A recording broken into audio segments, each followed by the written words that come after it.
Pasamos a la última ponencia, que el ponente soy yo, casualmente. Bueno, pero me ha ayudado, nos hemos preparado entre mi compañero y amigo y actual decano del Colegio de Ingenieros Agrónomos de la región de Murcia, Andrés Antonio Martínez Bastida, que le invito a subir aquí a que me acompañe.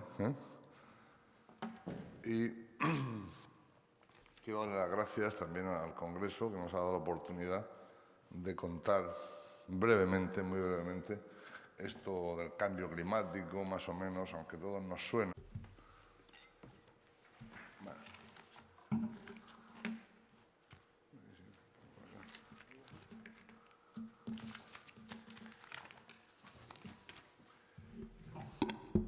Nos planteamos que, por lo menos, aunque fuese una breve noción, probablemente algunas de las cosas o muchas de las cosas que os vamos a contar las sabéis, ¿no? Pero bueno, en todo caso, nos planteamos qué podíamos decir en 10 minutos y sobre todo relacionarlo con nuestro sector, ¿no? En esto del cambio climático que tan de moda está y que incluso la semana pasada salió el último informe de la ONU que dice que esto no tiene arreglo, o sea, que en el 2050 el 1,5 grados ese no nos lo quita nadie, ¿no? Cuando hablamos de cambio climático hay que remontarse no muchos años atrás, a la famosa reunión de Río de Janeiro, fue por allá por el año 96, creo recordar, un poco antes, donde los expertos mundiales ya empezaron a plantearse esto lo que era, se reunieron, no hubo nada claro, y unos años después se juntan en Kioto.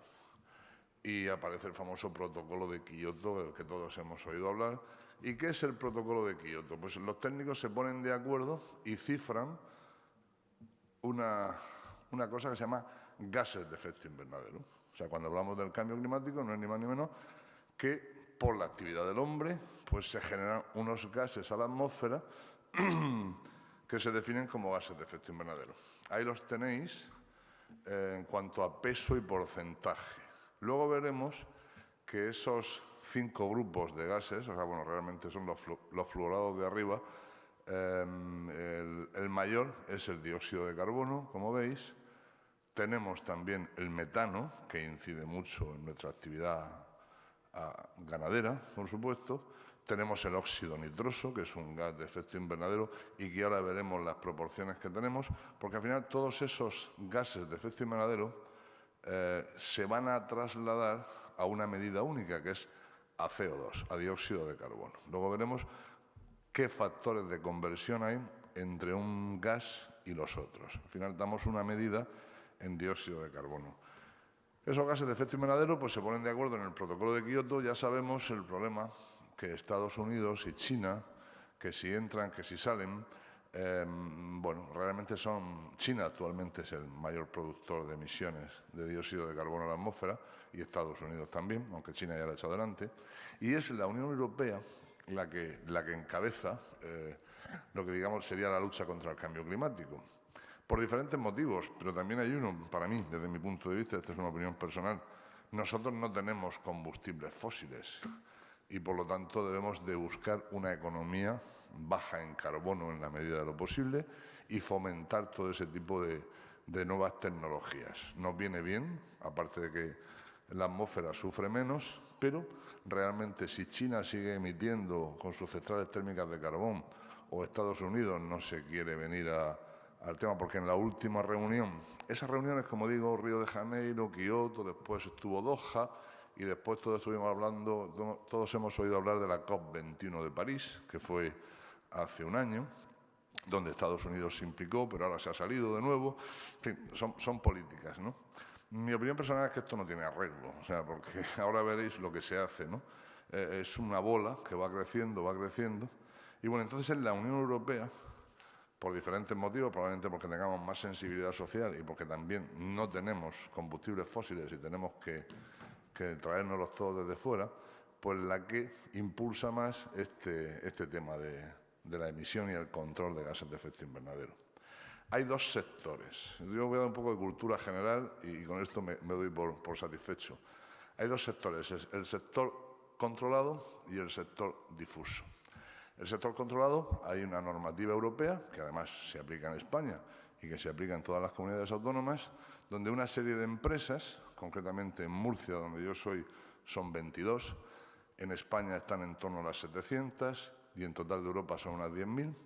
Esas empresas están controladas, léase refinerías de petróleo, cerámicas, fábricas de aluminio, cementeras. Hay una serie de empresas que ellas solitas son el 45% de las emisiones. Es decir, las 22 empresas que tiene Murcia, incluidas en esta directiva, que es lo que se llama el sector controlado, emiten el 45%. La región de Murcia emite unos 8,5 millones, 9 millones de toneladas de CO2 a la atmósfera, y esa parte son 4 millones aproximadamente.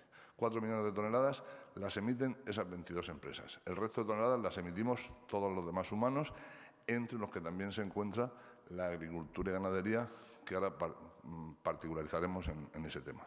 Ese sector controlado está controlado, sobre todo porque paga, básicamente. Tenemos, que os digo, la central de Repsol, las centrales de ciclo combinado de todas las grandes eléctricas, que ese es otro tema, cuando hablamos de la electricidad, de los coches eléctricos, etcétera, está muy bien, pero se quema gas natural en el Valle de Escombreras para sacar la electricidad. Entonces es un poco ahí paradójico. Luego hablaremos de cómo poder compensar ese tema, ¿no? Las centrales de ciclo combinado queman gas, están sujetas a ese sector controlado y emiten a la atmósfera dióxido de carbono, pero pagan un dinero.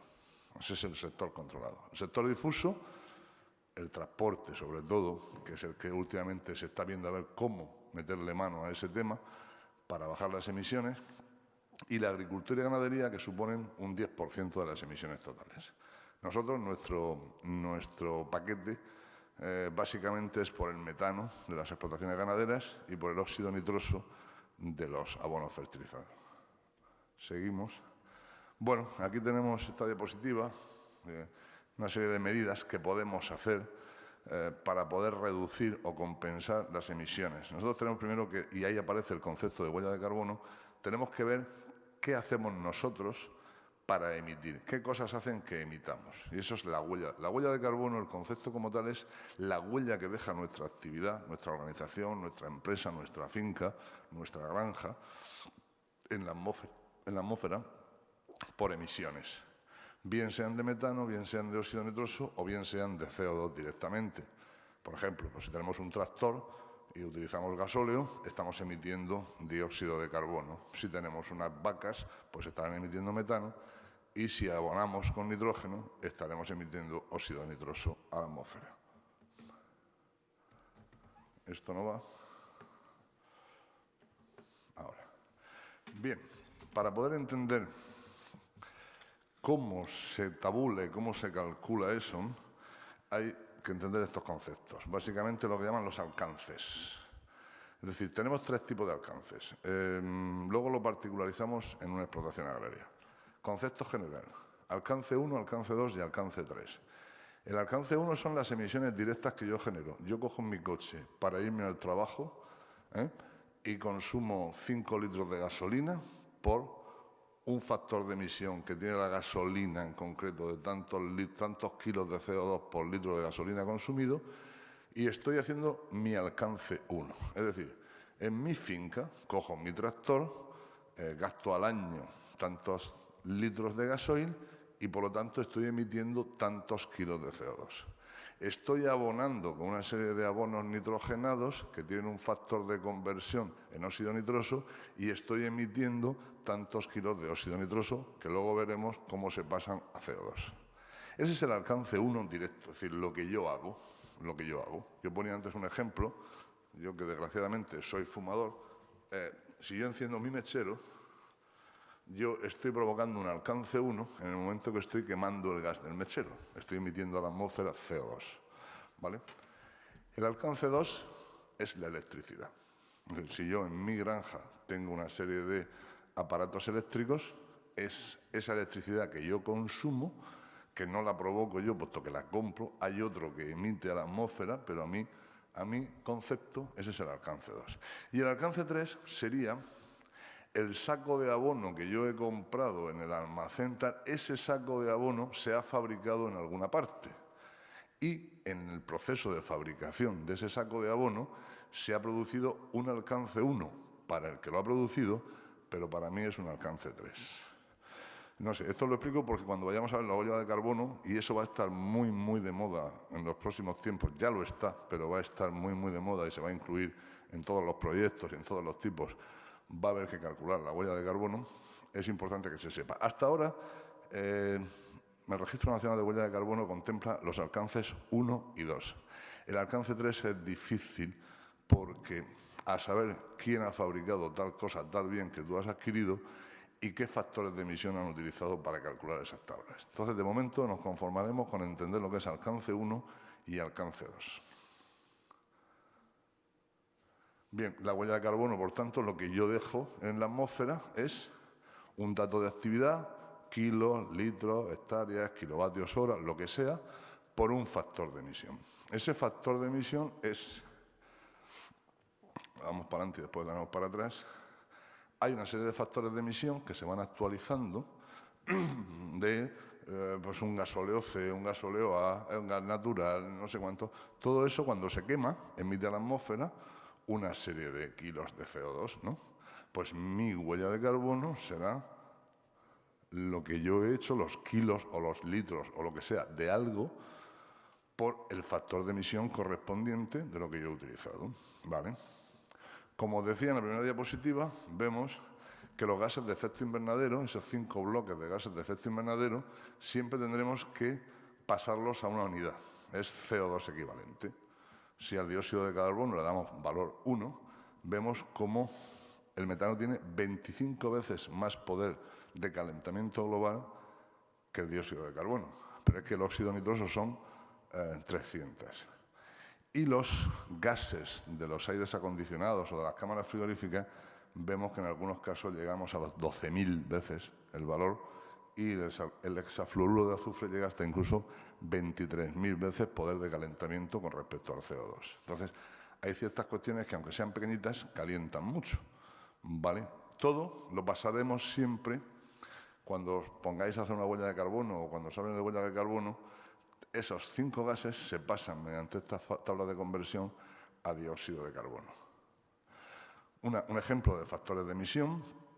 En la página del Ministerio se van actualizando los factores de emisión, más o menos, se van viendo, y hay una cosa que se llama, ya la veremos, la calculadora de huella de carbono, donde tú puedes entrar, es un Excel, y tantos kilos he gastado de esto, tantos litros he gastado del otro, y te dice cuál es tu huella de carbono.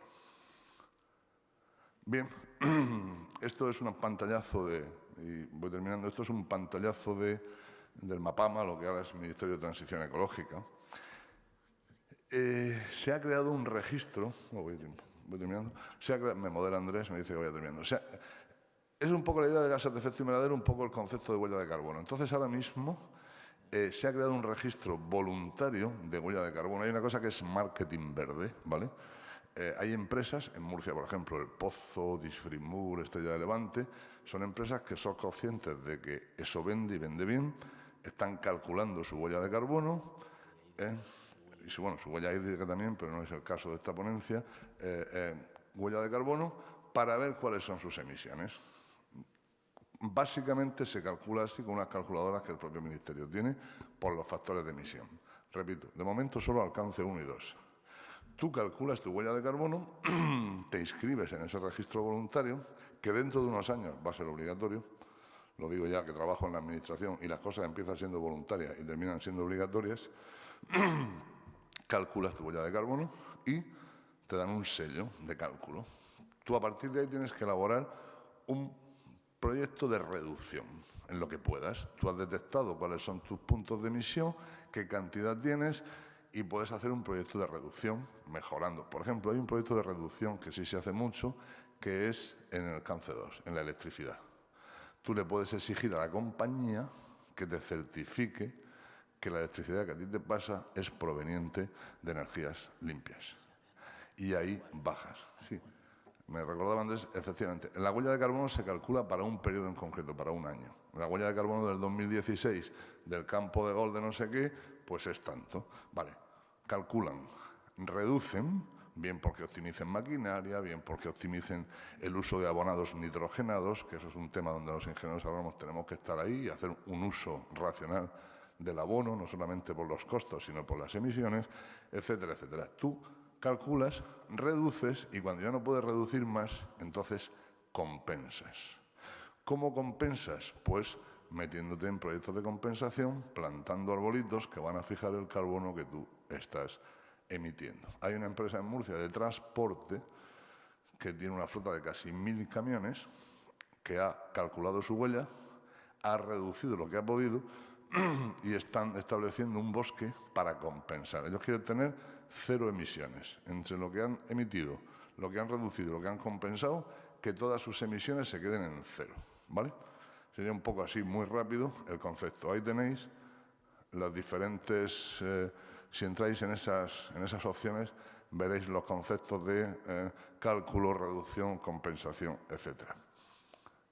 Bueno, luego dentro de esa página tenemos un ejemplo, una huella de carbono, exclusivamente para explotaciones agrícolas, donde se han introducido pues, los factores de emisión de los abonos, de la utilización de las biomasas, de los gasóleos, etcétera, lo que más tiene que ver con las explotaciones agrícolas y ganaderas.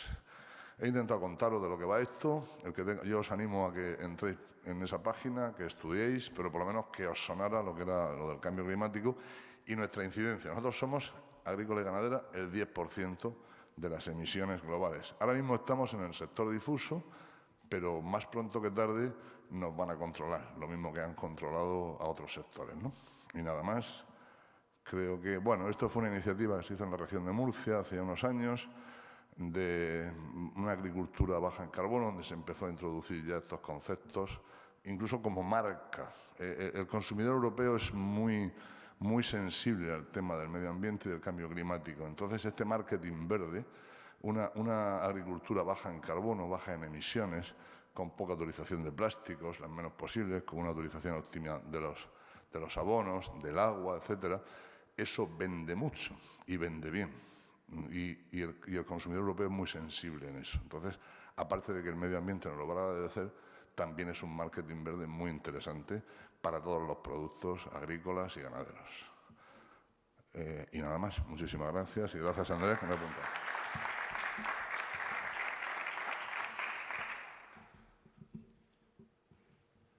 ¿Alguna pregunta? Sí, Álvaro. Os he contado desde Kioto para acá en 10 minutos, o sea que... ¿vale? El carbono que fijan las plantas, que aunque después no las vayamos a comer, ¿no se puede considerar que estamos fijando algo de carbono? Sí, en hortícolas también, claro, y en cespitosas, como ha dicho Malaquías. Claro, lo que pasa es que es algo que se va segando. Entonces, ahí hay un debate.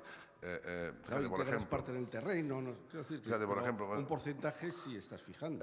Claro, con la administración hemos topado. Vamos a ver, hay campos de golf. Un amigo tiene un campo de golf cercano, además Andrés y yo somos aficionados al golf y nos contamos todo esto de la huella de carbono. Yo quiero que mi campo tenga la huella de carbono porque está bien y además vende, aparte que te ayuda a detectar cuáles son tus puntos de emisión, que probablemente no te des cuenta, y te ayuda a mejorar tu economía, ¿no? Y, bueno, pues calculamos, reducimos lo que se puede y vamos a compensar. Vamos a plantar árboles. Bueno, pues el Ministerio no permite que en el propio campo se planten árboles. Hay que ir a un proyecto.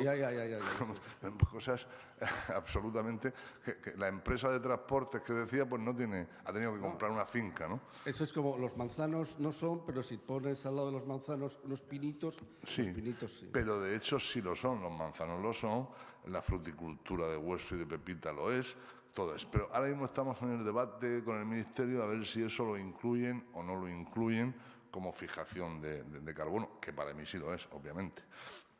La manera de compensar ahora mismo es meterte en proyectos de compensación, proyectos de absorción y proyectos de compensación. Que, bueno, pues ahí están los del Ministerio en Madrid montando una serie de proyectos, la gente va a pagar un dinero, etcétera, pero bueno, ahí están con eso. Todavía no está muy definido. Y después el tema de CFCs,